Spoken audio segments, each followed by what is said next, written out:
Hello and welcome to the Career Corner, where we answer your career cues. As always, I'm your host, Lukas Kauffman, joined today by Lauren and Lee from Gardella's Goodies, talking to us about their career journey, their goodies. What are the goodies? We're gonna find out. Lauren and Lee, welcome to the show. Thank you for having us. Yeah, we're really excited. Very excited to have you here. So to start things off, give us the story. Tell us about yourselves and how you came to be where you're at today. Yeah, so I guess the exciting part to start is so we met at Ithaca. Actually, it was actually our senior year, second semester. We both took a class that we just needed extra credit, right? And uh, and I met her in that class, and that was that. And we just started dating, and we just knew this is it. After that we moved to New York City. Had a couple jobs. I worked mainly in sales and marketing technology. Yeah, so we both were from the IMC program, the Integrated Marketing Communications program, and that definitely gave us both just like such a great groundwork for opening a business, which we'll talk about later, but definitely gave me a lot of experience in advertising, marketing, and PR, and that's largely what I did after graduation. Initially worked in television marketing, then entertainment PR, then switched over into brand activation and events until starting our business. Starting a small business was something that we had always talked about and dreamed about, but it always felt like that's, we can't do that, right? Like that's too complicated. It's too much of a risk. It's too scary. And so, but we did. We moved back to Ithaca, and starting it has been so much fun. Amazing. And I would love to hear. So, what is your business for anybody who doesn't know? Yeah. So Gardella's Goodies is a business about gifts. It's about love, it's gifts, it's gratitude. We've always been big gift givers. People in our lives started to have things going on that were, like events that we wanted to really celebrate. People are getting houses, they're getting married, they're having kids, and we would always show up with like a gift basket. And not so there's some homemade stuff in there, some little things we'd buy around town, and that always it was something that felt different than just, hey, here's money. The business of Gardella's Goodies is all based around that concept, right? We want to celebrate all the little experiences. So it starts with our treat boxes. We have these themed and curated treat boxes for birthdays, just because, and even for like kind of sad events like breakup.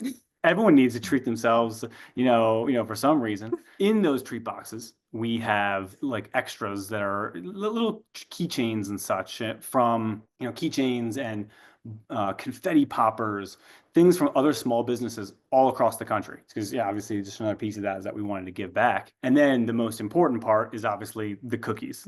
Yeah, a lot of our recipes are kind of inspired by familyhood, which I know we're going to talk about in a little bit. But we spent such a long time in the kitchen. It was probably, yeah, the chocolate chip cookie recipe was about 9 months of just Wow. scientific testing every single night, really just like going back saying, okay, what happens if I marinate this one for 24 hours versus 48? I'm very lucky to have an amazing taste tester sitting Lots next of to me. cookies. But yeah, everything really, just like Lee said earlier, in our business is really just down to intention and care. That is really the heart of our business, is just really making somebody feel known and seen and loved, whether that is through a treat box or one of our baked goods. Incredible, incredible. And now we're going to dive into the kind of the career, the introspective careerness of all of this. So, what Yeah. inspired you both to take the leap from your corporate jobs working in New York City to come back to, little Ithaca, New York? It's not that little, but still coming back to Ithaca and, starting a business that at the heart of it is a bakery. That's like a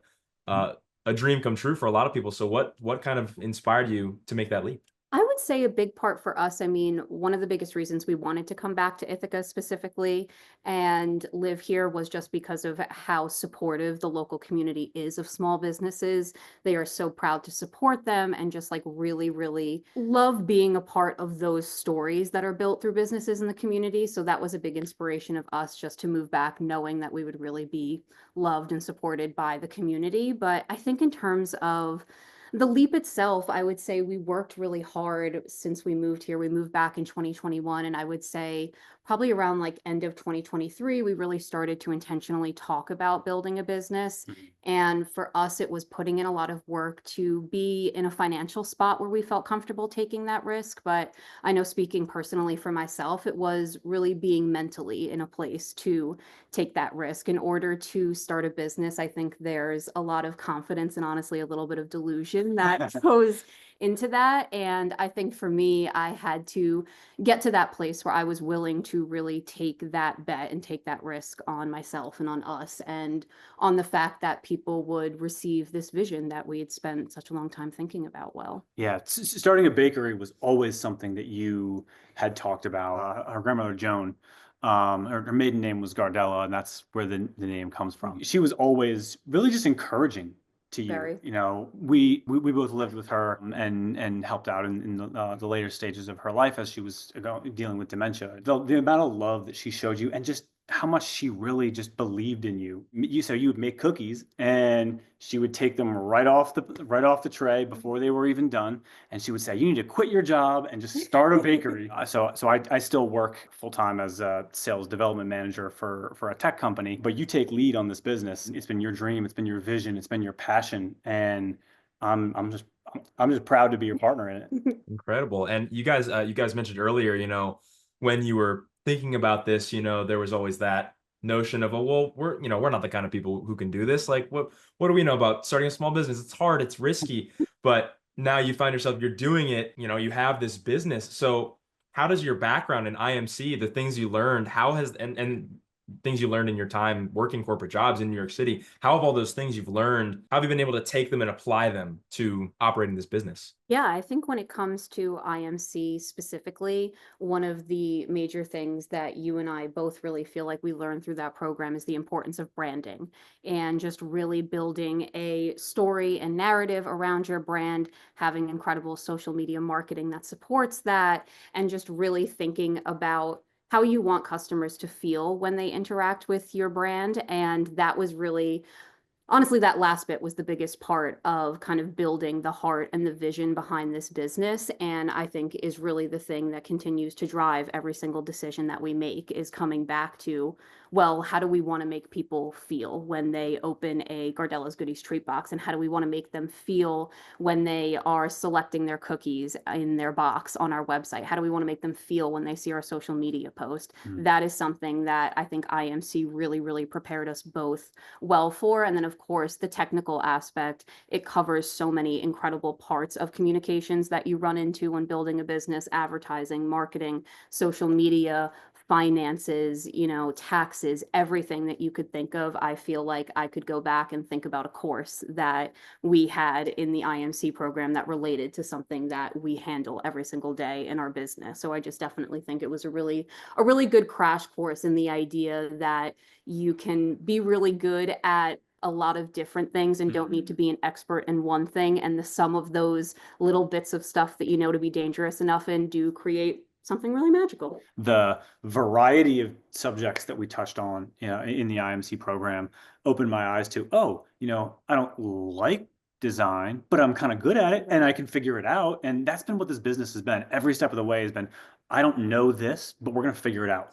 Lots of things go into making the brand. And Lee, you mentioned, you're also working full time in another position. So I wondered, how do you guys divide the responsibilities of running your business? Oh yeah, that is definitely a big one. And I think at the end of the day, it comes down to two things. It's just communication and honesty. It starts with being honest with yourself about knowing what I'm good at and what I'm not good at, and then just being able to honestly communicate with each other about, okay, here's the time that I do and don't have. I would love to give all of my time to the business, but I can't. And so just being honest with, okay, here's the time I do have. And then being really clear on certain responsibilities, right? You are a world-class baker.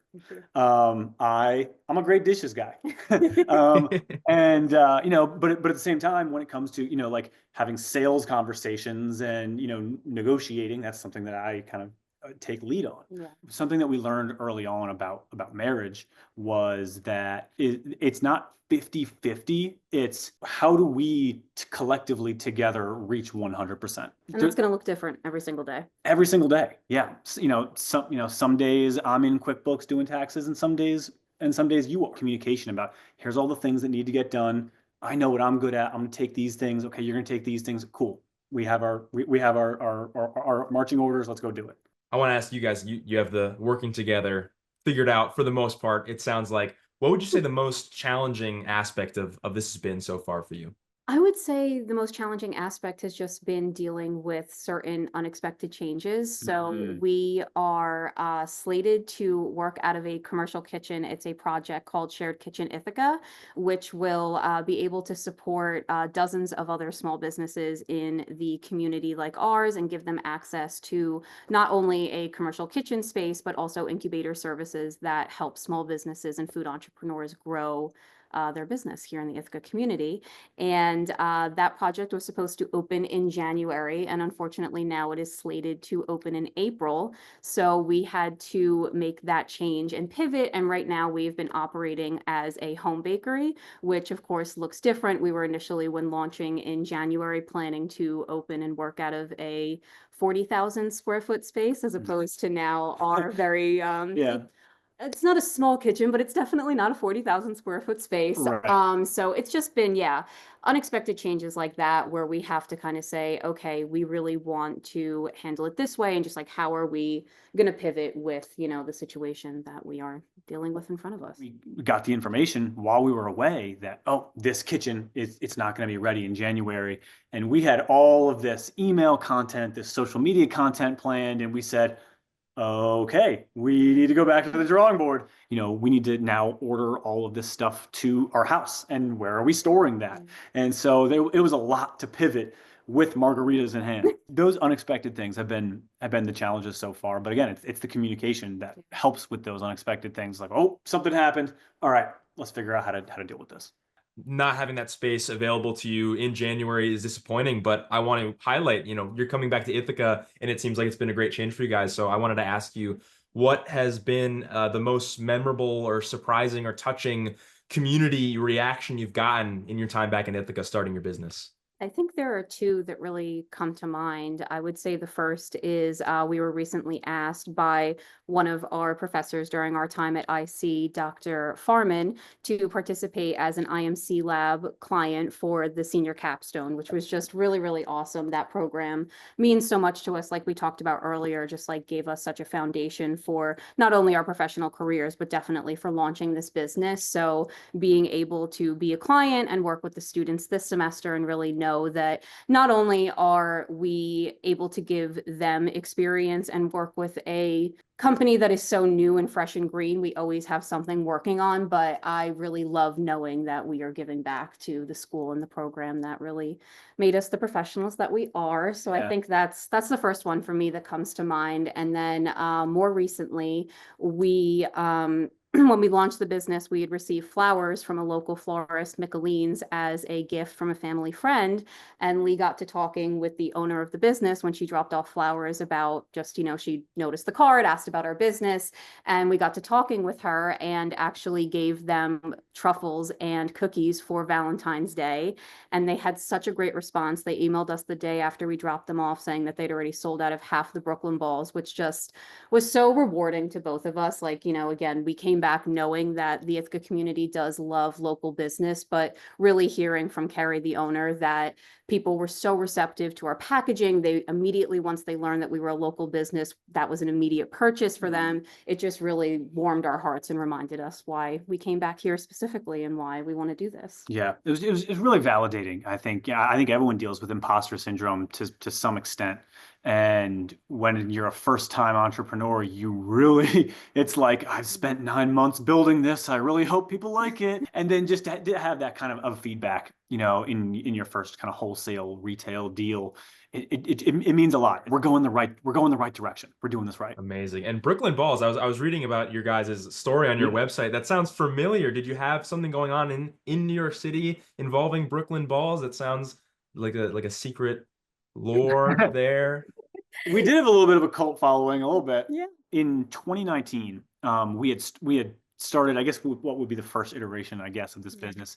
We called it Brooklyn Balls. It was an old family recipe of hers, making giant stuffed truffles by hand. They're stuffed with peanut butter, Oreo cheesecake, cookie dough. These are not like your fancy raspberry truffles. These are like very big. Very big. Everyone Really who chocolatey. everyone who takes a bite, the first thing they say is, decadent. Whoa, that's rich. You know, we were baking out of our apartment. I don't know if we had like a license or anything. No, we were very like No, under the no. radar back then. We had like cats jumping into our chocolate, but it was great. You know, we would go to these farmers markets and local festivals and craft fairs, and that's where we first got the itch for, hey, we made this, try this, and they would try it and go, wow, I don't care how much it is, I need 10 of them. That was such a cool experience. That's where Brooklyn balls came from. You know, these giant overstuffed truffles. And so when we were coming up with this business, we said, obviously we have to bring them back. And we thought about, do we change the name? Do we not? But there was already a little bit of a cult following. And once you try them, I mean, we have people who buy like 16 every month. Yeah, and speaking of family recipes, I was also reading, and you mentioned her already. Your grandmother Joan clearly had a profound impact on you and on your business, and inspiring your business. So I was wondering if you could share any specific memories you have cooking with your grandmother, baking specifically, obviously. Anything that comes to mind when I mention that? Yeah, so my grandmother wasn't much of a baker, actually, funny enough, but she was an excellent cook, and eggplant parm was her recipe. That was like Ooh. classic thing that she made. It actually was so special to us. We had it served at our wedding. We had the chef make her original recipe for one of the meals at our wedding. You know, while she wasn't a baker, I think I definitely learned through her cooking and being in the kitchen with her growing up about the idea of just using food and hospitality to really connect with somebody and show how much you love them. She always had this fun thing where I would come. We have a huge family, and I'm one of 13 grandchildren that she had. And whenever I would come to the house, she would make this salad, and she would put aside extra egg whites just for me because she knew that those were my favorite. So that was just a small example of ways that she always just went out of her way to make you feel seen and loved. And that's something that I definitely still bring to baking today. But when it comes to specific memories, I think two come to mind. The first is, again, not related to baking, but learning her eggplant parm recipe. So every single summer, I lived with my grandmother in Brooklyn, and she was nice enough to let me be her roommate so that I could travel into the city and do my various internships every single summer break. And one of those summers, she finally taught me how to make her eggplant parm recipe and make sure that you slice the eggplant real thin, make sure that you have a little bit extra sugar in the sauce. And I finally got to learn all of her little tips and tricks. And when it comes to baking, one of my favorite times was the summer before she passed. We were all together in her house. It was actually a really cool time where me, my mom, and my grandmother were all living together, the three generations. And that was the first time that had maybe happened in about 20 years. We'd moved away Wow, yeah. when I was 5. So it was really cool to just have like the three of us always there together. And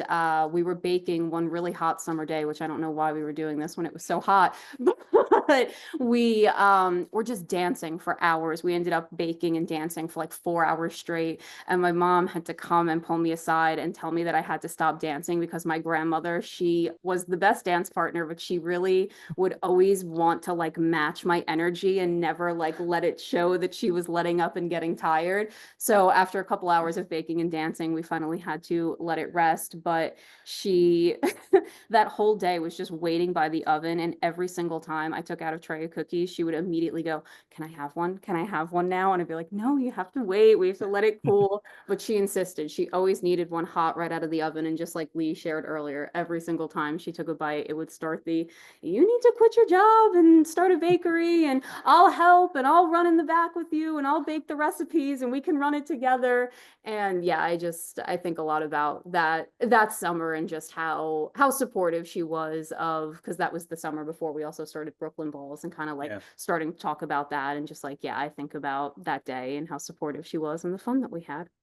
Beautiful memory. Thank you so much for sharing that. It's I can see it. The sweltering Brooklyn apartment in the oven running, and you're dancing. Beautiful picture, and three generations all in one house. Wonderful stuff. So Lauren and Lee, we are approaching the end of our time here, but there's obviously so much left to talk about with you guys and your journey with the business. So I want to open the floor up now to you guys. Is there anything that you want to share that we haven't talked about specifically? Any advice you have for people in IMC or in any major who maybe want to get into small businesses, or just anything you can think to share before we close out our time here? I think my advice, I definitely have some advice, some hard-learned advice. I think when you're a kid, people tell you that you can do anything. When you grow up, you can do anything. I think as you get older, you start to believe that less and less. I think, you start to believe, oh, I go to college, I get a job, this is just what happens. And, the dreams that people have, they kind of realize, oh, that's not feasible. But I think your dreams are always feasible, and like if you really want to go for something, you should go for it. You should go for it, but it's not enough just to want it. You got to plan. You've got to plan. I think something I learned from you is that, like, if you don't plan out exactly how you're going to do it, then it is so much harder to do it. The knowing what you want and then really thinking through how am I going to get there? The details, I think it is the advice I have. So if anyone has dreams that they're kind of feeling like, oh, I don't know if I can really do that, you just got to plan it and then take that first step. That's beautifully said. Yeah, thank you. I guess the only other thing I would say is that gardellasgoodies.com. We're always looking for, we're working with the college students, working with IMC. The IMC lab has been an awesome experience so far, and like Ithaca College means so much to us. Obviously, it's where we met, but it's what set us up for how we were going to approach life and gave us the skills that we have. So, like, if anyone at the college wants, they want a cookie, they want treat boxes, they want Brooklyn balls, like, we want to give back. Incredible. Well, I will definitely be personally pursuing some Brooklyn balls, a big treble full of peanut butter. I'll take 20.